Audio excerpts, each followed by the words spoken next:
I know you like a bit of a rant, Martin, so we'll start on something quite easy and straightforward and calm.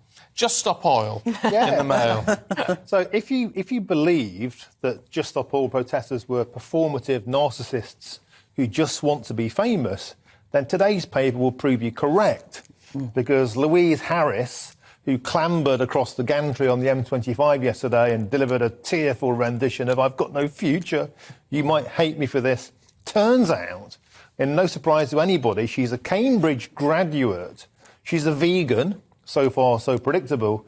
But she's also, after doing a pointless psychology degree, actually wants to be famous. Oh my God. Because she wants to be a singer. She wants to be a singer and a songwriter. So we hate anyone that's been to the best university in the country or studies psychology. No, I don't hate her at all. What I would like to move on to is the idea of the fact that these people are somehow oppressed by climate change. Actually, they're using it as a way to try and piggyback their fledgling TikTok career. She writes songs about the dating scene at Cambridge. And actually, I think there's a bigger point here, and that is that these people who are listless and privileged have historically always been attracted towards cults. And I think the Just Stop Oil cult and the Extinction Rebellion cult are just another outlet for these kind of failed wannabe celebrities, and actually she's breached a court order and she deserves to be seeing the inside of a jail cell. Oh, that's a bit harsh. There we go. Over to you. It's a bit harsh. I think there's no denying that these people love publicity and they're doing all these stunts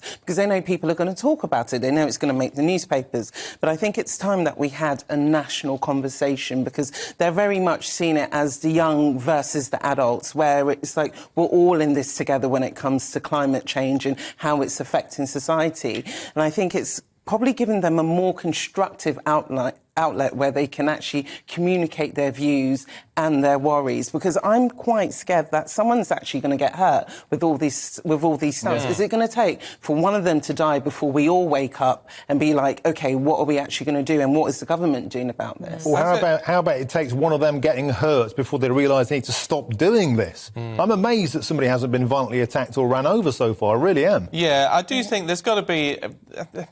Maybe we need to look again and make sure that people who are raising concerns are listened to. Well, they certainly are, because here we are again talking about it. Well, no, but listened to in a constructive... People making constructive points being listened to in a constructive, serious manner, you know, rather than these people who, I mean, I don't know what she knows about anything, really, but, you know, wanting to get a bit of TikTok fame out of it all. Yeah, exactly. And I would say a constructive way of having a debate isn't stopping ordinary working-class people getting to work every morning. Yeah, well, I would agree. That means that you're not in favour of striking either, though.